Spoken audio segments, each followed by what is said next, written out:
Hi, Ashley. Hi, Tahrifa. How are you today? I'm good. How are you? I'm doing good. Back with your two favorite agents. We're here to discuss the seller's disclosure. The seller's disclosure. There are many things in real estate which most people are not familiar with. Right. And one question we always get: what is the seller's disclosure? Why do I have to fill that out? What do I have to put on there? We're going to answer that today. We're going to answer those questions for you today.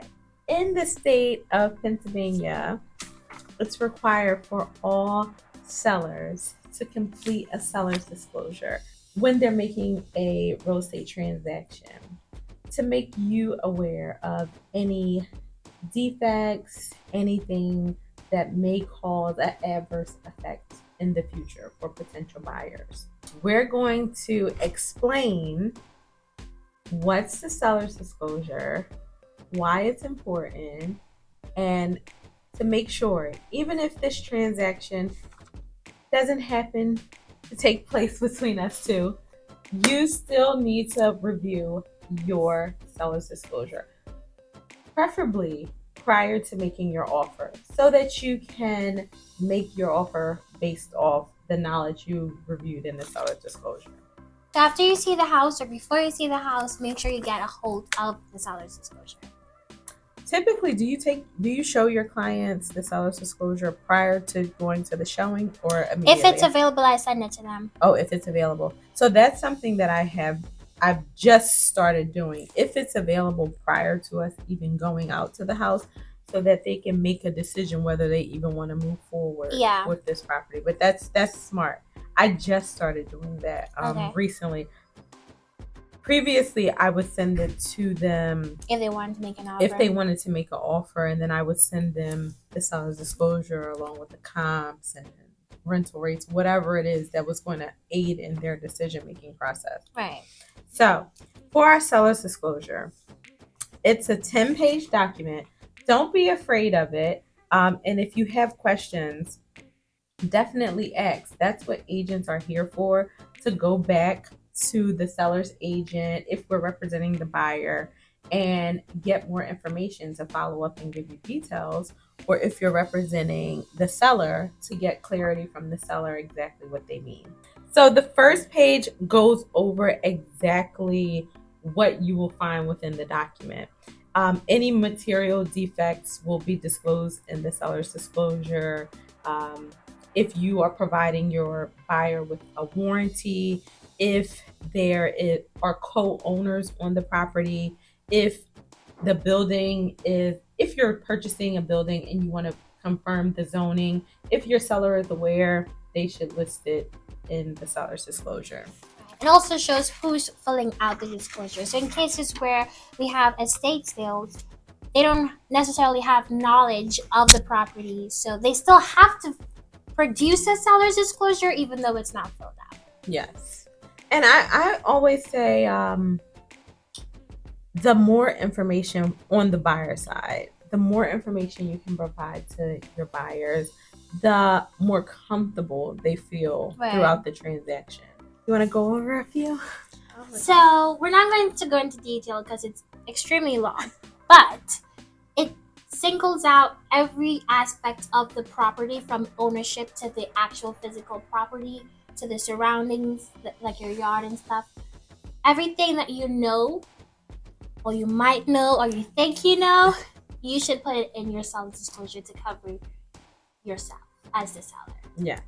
Typically, the questions that are in the seller disclosure: how often have you occupied the property? How many people lived in the property? During what time period?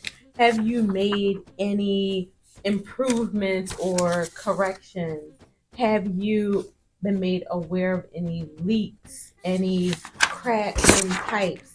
Those are things that should be listed in the seller's disclosure. Things can happen in a home.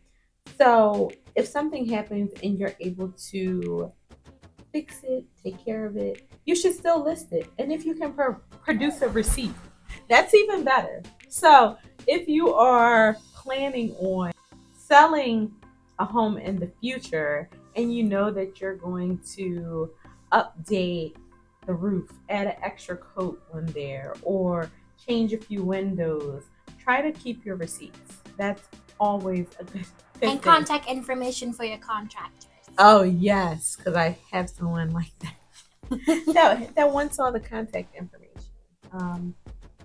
But the seller's disclosure, I'm going to say, as a seller, not knowing anything about real estate. So it's probably about, I'm going to say 5 years ago. Yeah. I was going to sell my house and the agent dropped off this seller's disclosure for us to sell. So it had to be greater than 5 years because I wasn't an agent yet.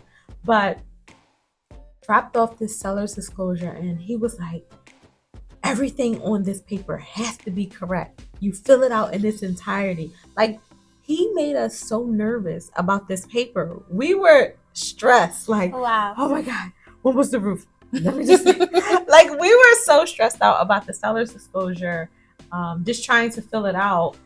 Because as a homeowner, some things you get used to, and it may not seem like a defect to you because you're familiar with your home, you're used to your home.